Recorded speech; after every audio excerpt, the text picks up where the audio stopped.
name's Joe, and welcome to part 2 of my Spider-Man action figure collection review.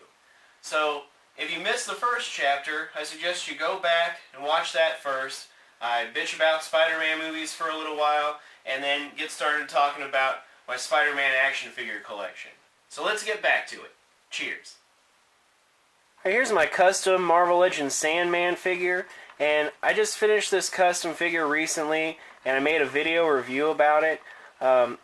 Actually, the video is like a work in progress type thing where you get to see all the steps I took to make the custom figure. So I'll put a link in the description below. If you're interested in finding out more about him, then you can follow that link and watch that video too. This is a Marvel Select Black Cat figure, and this is one of the older Marvel Select figures that they did that have even less articulation than the figures they're doing now. And she does have some articulation, but what she has is pretty useless. She's basically just a plastic statue. This is about the only pose you can put her in. And she has really nice sculpted and painted detail. I still like her a lot, even though she's not very mobile. So this Marvel Select Black Cat figure comes with a lot of really cool accessories, like this big diorama display base thing with non-articulated Spider-Man peeking through the window. The window actually opens up, and she also comes with that cool safe that opens and comes with a bunch of goodies inside, like a stack of cash, a file folder, string of pearls, and a big-ass diamond with a chain on it. And even though that Black Cat figure doesn't have a lot of articulation, she still looks great, and this diorama thing with all the accessories, I think adds a lot of value for your money. Unfortunately, Black Cat doesn't stand up on her own, so I had to drill a hole in the bottom of her foot and then drill a hole in the base. Used a DC Direct figure stand peg to get her to stand up, so that's kind of a pain in the ass. I shouldn't have had to do that, but aside from that, though, I'm really happy with this set. This is the Marvel Legends Morbius the Living Vampire figure from the Absorbing Man wave. And this is mostly a rehash of the Bucky Cap figure with repurposed Black Panther hands. The chest is new to accommodate the big collar he's got, and the head sculpt obviously is new. This figure also comes with an alternate cape, and I think this cape looks really great. I like this figure a lot. He's pretty simple and basic. There's not a whole lot to talk about, but it's pretty effective, and I like him a lot. Here we have the Toy Biz Spider-Man Classics Mysterio figure. And this figure has an action feature, that green rod sticking out of his back. If you press that, it rotates a head inside the dome with 3 faces. And then a light lights up to reveal each face. The dome was originally made of a transparent, kind of smoked plastic, and you could barely see through it, and the light lit up to reveal each different face when you press that button in the back. And, you know, that's an okay gimmick or whatever, but I just wanted a regular looking Mysterio figure, so I repainted the dome with silver acrylic paint, and I like the way it looks a lot better now. So I've heard rumors that Hasbro may be doing an updated Mysterio figure for an upcoming Spider-Man themed Marvel Legends wave. I don't know if that's true or not. If they do, I'm pretty certain it's not going to have all the sculpted detail that this figure has. They'll probably just paint that grid pattern on his costume, and you know, I don't think he'll have the paint and sculpted detail that this Toy Biz figure has. It'll have to be pretty kick-ass for me to replace this. I like this figure a lot, even though it's got some problems, but he's still a pretty kick-ass Mysterio, and I didn't pay too much for him, so I'm pretty happy with this guy. Here we have the Marvel Legends Chameleon figure from the Rhino Build-A-Figure wave. This figure is really great. It's basically just a reuse of the Marvel Legends S.H.I.E.L.D. agent Phil Coulson suited body, but I think it works really good for this character. He also comes with a slew of really awesome accessories, like interchangeable heads and a bunch of different weapons. Came with a Tommy gun and kind of a futuristic sci-fi rifle and pistol. And I didn't think those suited the character very well, so I found this more realistic looking pistol to give him instead. Alright, so this Chameleon figure comes with three alternate heads. He's got the regular chameleon head. He's got a J. Jonah Jameson head. And finally, he comes with a third head for a character called Hammerhead. And I think that's really cool. It conveys Chameleon's ability to transform his look. Also, this figure is super popular with collectors for a number of reasons. A lot of people bought 3 of this figure so they could display it with all 3 different head sculpts. Also, you can slap whatever head that you want on this figure and create your own kind of, generic civilian character or a goon or a gangster. I think that's really awesome too. And here's the Amazing Spider-Man 2 movie figure by Marvel Select. And to be honest, I didn't even go see Amazing Spider-Man 2. I've never seen it because I hated the first one so much. The reason I bought this figure was because of all the accessories that he comes with. Also, I think that this costume is accurate enough to the comics that he could blend in with your comic book style figures as well as your movie figures. He has that realistic touch to him. He's got the textured detail and the blue parts of his costume, and the webbing is raised up, and he has some paint problems, but overall I think he's a pretty good Spider-Man figure. So this Amazing Spider-Man 2 figure comes with a lot of really cool accessories, like this fire helmet and this nozzle for a fire hose.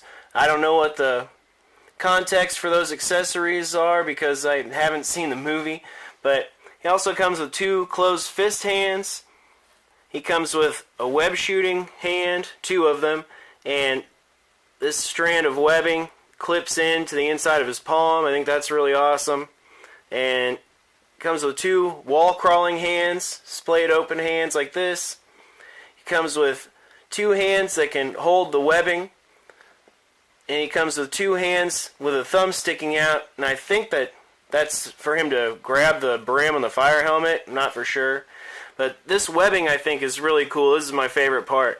This is 2 separate strands of webbing that come apart like this. They just snap together. So you can use both of them, or you can just use one of them in each hand, or whatever you want to do. I think that's really awesome. It's my favorite feature of this figure. This Spider-Man has pretty good articulation, especially for a Marvel Select figure.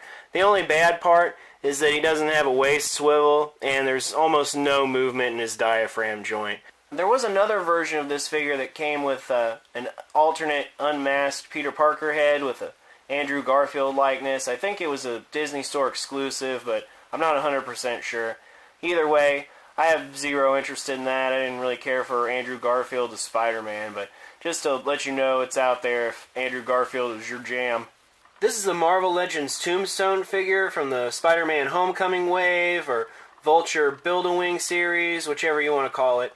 I did a video review of this figure a while back where I go into more detail, so I'm not going to go into as much detail right now.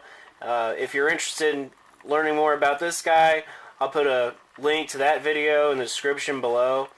In that video, I was a little too harsh on this guy. He's using the Hyperion buck body as a base, and I think the only other figure I have with a Hyperion buck is the all-new X-Men Beast figure from the Toys R Us exclusive 5-pack.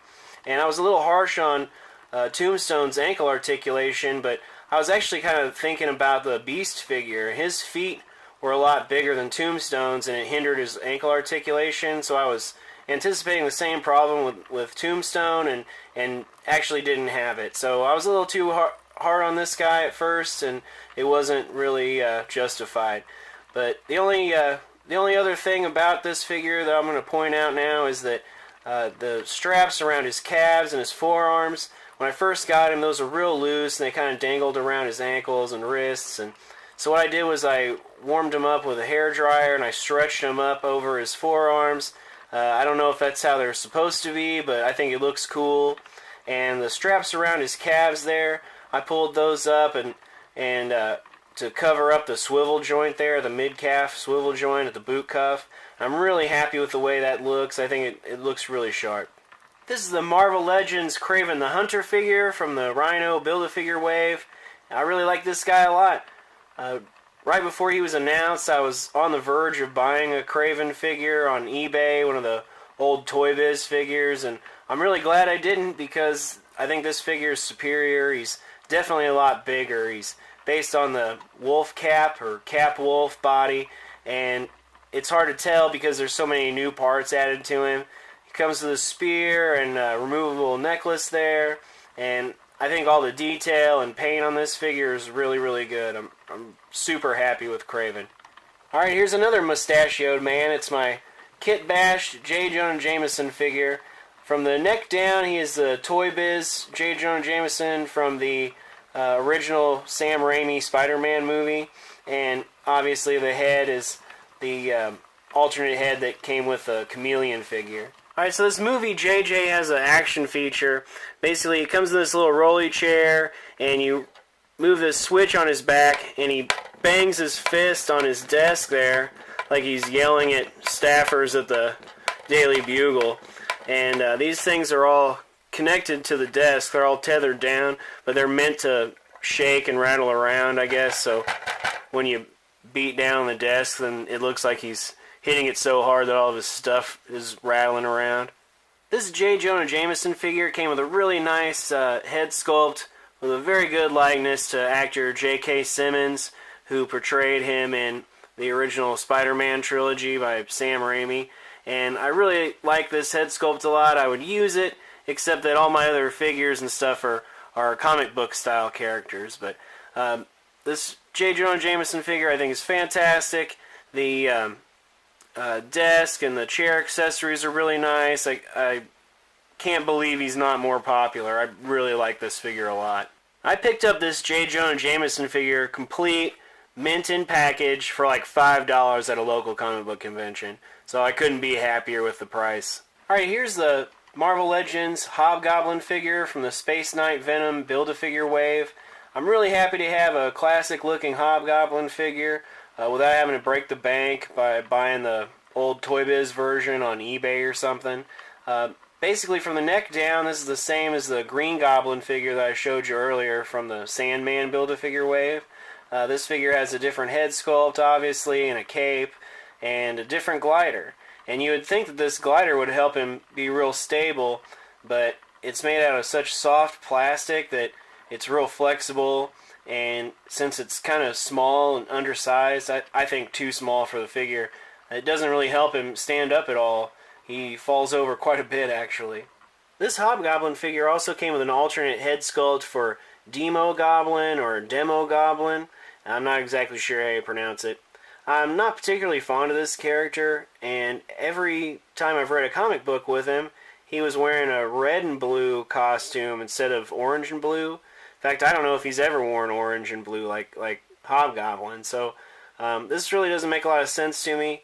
It looks really nice. The head sculpt is really well done, I think, and painted well, but I just don't use it in my display. Alright, here's the Marvel Legends Vulture figure from the recent 2-pack that was a Walmart exclusive.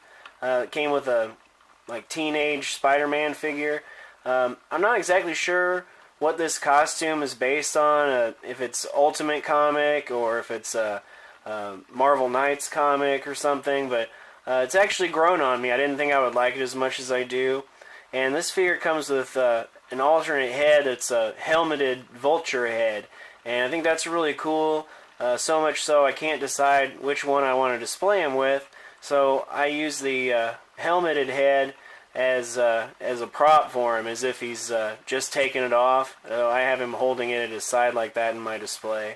And if you notice the rubber band on his back there, that's not because he's broken or anything. That's because I used one of those clear plastic suction cup hooks to attach him to the side of my Detolf cabinet, just like my Dr. Octopus figure.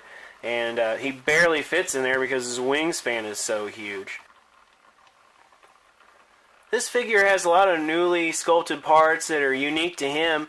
From the waist down, he's basically Pizza Spider-Man, but he has new forearms, a new chest and torso.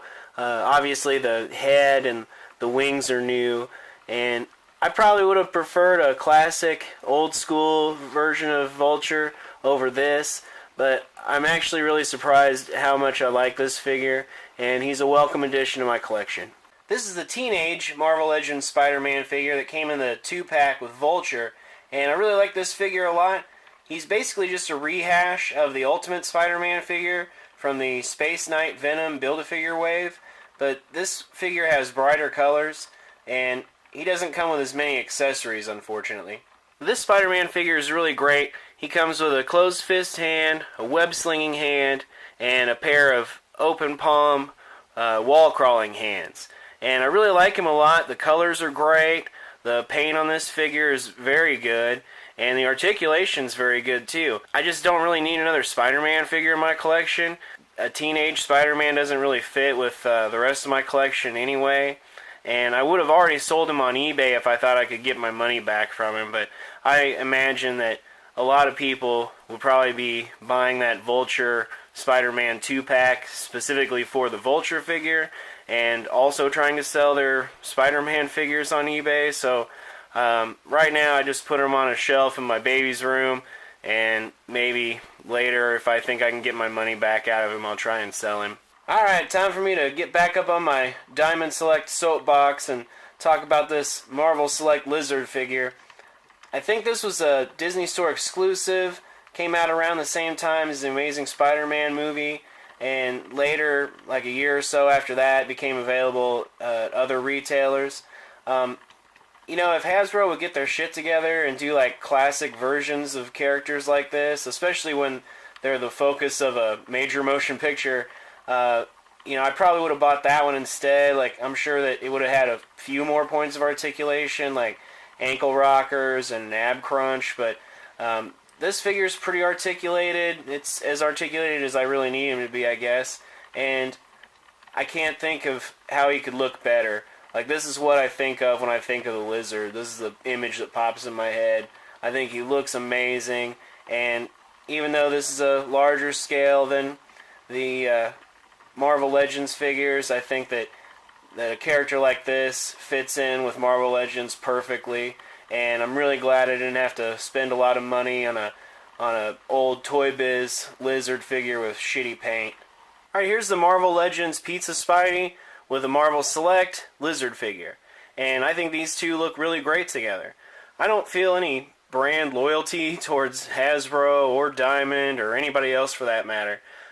Whoever makes the figure that I'm looking for, that I think fits in with my collection, that's who gets my money. You know, I'm not a big scale Nazi. I think that these figures look really good together, and I don't think there's anything wrong with mixing and matching a little bit.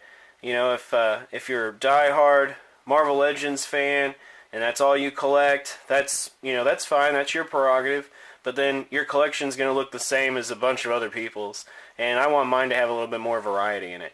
Alright, here's the Marvel Legends Black Cat figure from the Ultimate Green Goblin Build-A-Figure wave. This figure is really great. She has a really nice light blue paint wash in her hair and the furry parts of her boots and gloves that really make the white parts look even brighter white. She's obviously pretty ass-tastic and booberific, if that's something you're into. Figure has really nice painted and sculpted detail. She comes with a bullwhip with a big-ass metal claw on the back of it.